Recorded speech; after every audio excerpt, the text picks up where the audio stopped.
తెలంగాణలో సవాళ్ల పర్వం కొనసాగుతోంది. మాజీ మంత్రి హరీష్ రావుకు కాంగ్రెస్ ఎమ్మెల్సీ బల్మూరి వెంకట్ సవాల్ విసిరారు. బీఆర్ఎస్ ఇచ్చిన హామీలపై చర్చకు రావాలంటూ సవాల్ విసిరారు. ఉద్యమ సమయంలో హరీష్ రావు నిరుద్యోగులను, యువతను పొట్టున పెట్టుకున్నారని ఆరోపించారు. ఉదయం హరీష్ రావు గన్పార్కు వెళ్లి అమరవీరులకు నివాళులర్పించడంతో కాంగ్రెస్ నేతలు అమరవీరుల స్థూపాన్ని పసుపు నీళ్లతో శుద్ధి చేశారు.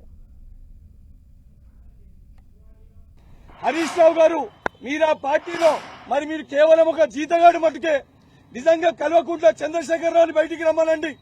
ఆగస్టు 15వ తారీఖున ఏదైతే రైతులకి 2 లక్షల రూపాయలు రుణమాఫీ చేస్తే బీఆర్ఎస్ పార్టీని రద్దు చేస్తామని చెప్పి కల్వకుంట్ల చంద్రశేఖరరావు గారిని బయటికి వచ్చి చెప్పమని చెప్పండి.